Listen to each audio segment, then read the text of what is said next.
पिछले कुछ सालों में दोस्तों इंडिया और टर्की के रिश्ते आपस में बहुत ज़्यादा अच्छे तो बिल्कुल भी नहीं रहे हैं, लेकिन सभी जानते हैं कि टर्की एक समय पर दोस्तों ये एक बहुत ही ज़्यादा पावरफुल सभ्यता रह चुकी है। लेकिन वहीं इंडिया दोस्तों आने वाले समय की एक बहुत ज़्यादा बड़ी पावरफुल कंट्री बनने वाली है।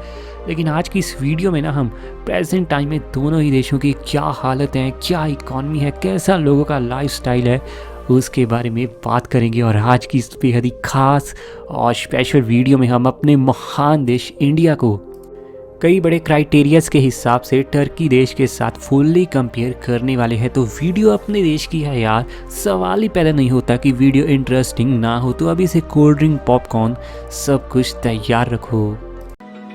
Open eye, feel the waves cut through me, hypnotized. एक तरफ साउथ एशिया में बसे हुए हमारे महान देश इंडिया को दोस्तों पूरी दुनिया रिपब्लिक ऑफ इंडिया के नाम से जानती है और इंडिया का कल्चर पूरी दुनिया में बड़ा फेमस है। यहाँ की कैपिटल तो आप जानते हैं न्यू दिल्ली और सबसे बड़ी सिटी है दोस्तों मुंबई। लेकिन वहीं दूसरी तरफ टर्की को वैसे तो एक मिडल ईस्ट के देश के रूप में जाना जाता है, लेकिन दोस्तों ये काफ़ी हद तक वेस्टर्न एशिया में भी आता है और साथ ही इसका कुछ हिस्सा आपको साउथ ईस्टर्न यूरोप में भी देखने को मिलेगा।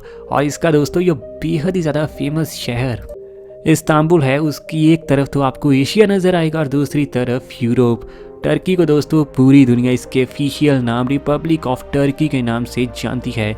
यहाँ की कैपिटल अंकारा और यहाँ की सबसे बड़ी सिटी है इस्तांबुल। सबसे पहले दोस्तों हम वीडियो में कंपेयर करेंगे दोनों ही देशों की नॉमिनल जीडीपी को। इंडिया की नॉमिनल जीडीपी वैसे अब तक 3 ट्रिलियन यूएस डॉलर को टच कर जानी थी, लेकिन दोस्तों ये अभी कोरोना के चलते रुकी है सिर्फ 2.7 ट्रिलियन यूएस डॉलर के आसपास। हालांकि कुछ रिपोर्ट्स का ये भी कहना है कि ये सेल 2.9 ट्रिलियन यूएस डॉलर के आसपास है। लेकिन काफ़ी लॉस तो दोस्तों इंडिया को ज़रूर हुआ है। और इकॉनमी के मामले में आज के दिन इंडिया रैंक करती है नंबर 6 पर। दूसरी तरफ अगर दोस्तों टर्की की नॉमिनल जीडीपी की बात करें तो ये 649 बिलियन यूएस डॉलर है और इस तरीके से टर्की का रैंक है पूरे वर्ल्ड में नंबर 20 का। लेकिन जीडीपी पर कैपिटा ना इससे भी ज़्यादा बड़ा क्राइटेरिया होता है किसी भी देश में अमीरी को जानने का, क्योंकि इसी के अनुसार तो हर साल top 10 richest countries in the world की रिपोर्ट तैयार हो पाती है। इंडिया की आज के दिन जीडीपी पर कैपिटा है 1917 यूएस डॉलर और इस तरीके से इंडिया की रैंकिंग पूरे वर्ल्ड में बनती है 142वें नंबर की। तो वहीं टर्की यहाँ बहुत ही ज़्यादा आगे रहता है इंडिया से, क्योंकि टर्की की जीडीपी पर कैपिटा है 7715 यूएस डॉलर और इनकी रैंकिंग पूरे वर्ल्ड में है नंबर 73 की।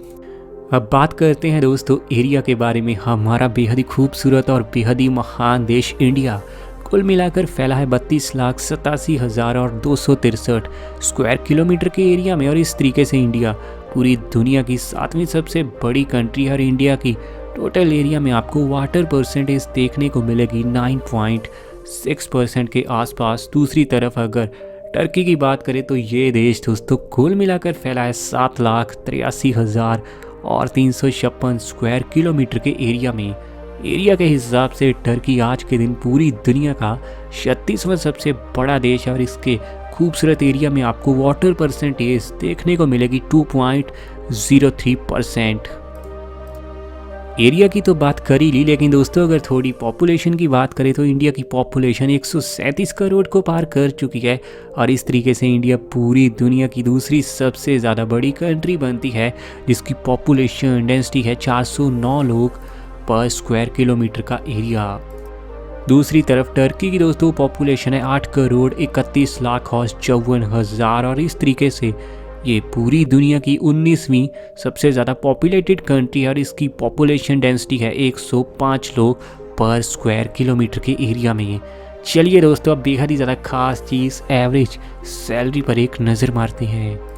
रिपोर्ट्स के अनुसार इंडिया में दोस्तों एक इंसान एवरेज तौर पर 3,83,000 रुपये कमाता है, तो वहीं टर्की में एक इंसान एवरेज तौर पर 6,90,000 रुपये कमाता है। तो यहाँ पर तो टर्की के साथ हमारा मुकाबला नहीं है।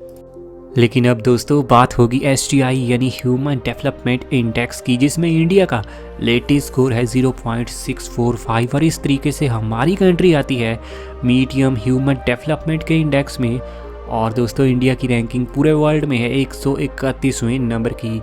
लेकिन वहीं अगर टर्की की बात करें तो टर्की का एसटीआई का स्कोर है 0.820 और इस तरीके से टर्की आती है वेरी हाई ह्यूमन डेवलपमेंट के इंडेक्स में और जिनकी रैंकिंग पूरी दुनिया में है नंबर 54 की। यहाँ पर भी दोस्तों रहने के मामले में, लाइफस्टाइल के मामले में हर जगह आपको टर्की इंडिया से थोड़ा बेटर तो नज़र ज़रूर आएगा। लिटरेसी रेट की बात करें तो टर्की का आज के दिन लेटेस्ट लिटरेसी रेट है 96.15%, यानी हर 100 लोगों के पीछे 96 लोग टर्की में हाईली एजुकेटेड देखने को मिलेंगे। लेकिन इंडिया में यह आंकड़ा है सिर्फ 75% लोगों का। हालांकि खास बात यह है कि इंडिया के बड़े बड़े शहरों में यह आंकड़ा 90% के पार जाता है। बात अगर अनएम्प्लॉयमेंट रेटिंग यानी बेरोजगारी की करें तो इंडिया में ये रेटिंग है 6.51%, यानी हर 100 लोगों के पीछे 6 से 7 लोगों को इंडिया में कोई काम ही नहीं मिलता करने के लिए। लेकिन टर्की की हालत यहाँ पर इंडिया से ख़राब है, क्योंकि टर्की में दोस्तों अनएम्प्लॉयमेंट की रेटिंग है तकरीबन 13%। हालांकि गौर करने वाली बात यह है कि इंडिया में इसमें से बहुत सारे करोड़ों ही लोग आपको ऐसे देखने को मिलेंगे जो बेहद ही ज़्यादा कम पैसे लेकर लेबर का काम भी करते हैं। बात अगर आगे बढ़ते हुए पॉवर्टी रेटिंग की करें तो इंडिया में पॉवर्टी की रेटिंग है 37%, लेकिन वहीं टर्की में ये रेटिंग है सिर्फ 10%। इस मामले में टर्की हमसे बहुत ही बेटर है और ये सभी ने एक्सपेक्ट भी किया होगा, क्योंकि इंडिया की पॉपुलेशन ही इतनी ज़्यादा है कि पैसे की कमी तो दोस्तों देश में आएगी ही। आगे बढ़ते हुए अगर हम बात फर्टिलिटी रेट की करें, जिससे हमें पता चलेगा दोनों ही जगहों पर रहने वाली एक महिला आमतौर पर कितने बच्चों को पैदा करती है, तो इंडिया का स्कोर निकल कर आया है 2.22 बर्थ पर वुमेन, यानी इंडिया में एक महिला आमतौर पर 2 बच्चों को जन्म देती है। तो टर्की में ये स्कोर है 2.07 बर्थ पर वुमेन। यहाँ पर भी दोस्तों एक महिला एवरेज तौर पर 2 बच्चों को जन्म देती है। बात अगर दोस्तों जीडीपी सेक्टर्स की करें तो इंडिया की 49% जीडीपी सर्विसेज, 10% जीडीपी मैन्युफैक्चरिंग के काम से और 25% जीडीपी इंडस्ट्रीज के काम से तो आती है। लेकिन एग्रीकल्चर के चलते भी इंडिया की 16% जीडीपी हर साल बढ़ती है, यानी सर्विसेज में तो दोस्तों हम काफ़ी आगे हैं, लेकिन एग्रीकल्चर में हमारा रुतबा सही में काफ़ी अच्छा खासा है। वहीं टर्की की बात करें तो इस देश की 62% जीडीपी सर्विसेज के चलते, 33% जीडीपी इंडस्ट्रीज और 4% जीडीपी दोस्तों आती है एग्रीकल्चर के काम के चलते। वैसे आप मुझे नीचे कमेंट सेक्शन में ज़रूर बताना कि क्या इंडिया बहुत ज़्यादा आगे है टर्की से, या फिर टर्की सही में अब हमसे आगे निकल चुका है और इंडिया के लिए बहुत ही ज़्यादा मुश्किल होने वाला है टर्की को बीट करना। आपके हिसाब से विजेता कौन है परसेंटेज के हिसाब से नीचे कमेंट सेक्शन में बताना। और ऐसी वीडियोस आपके लिए डेली आएंगी तो चैनल अभी सब्सक्राइब कीजिए और घंटी प्रेस कीजिए।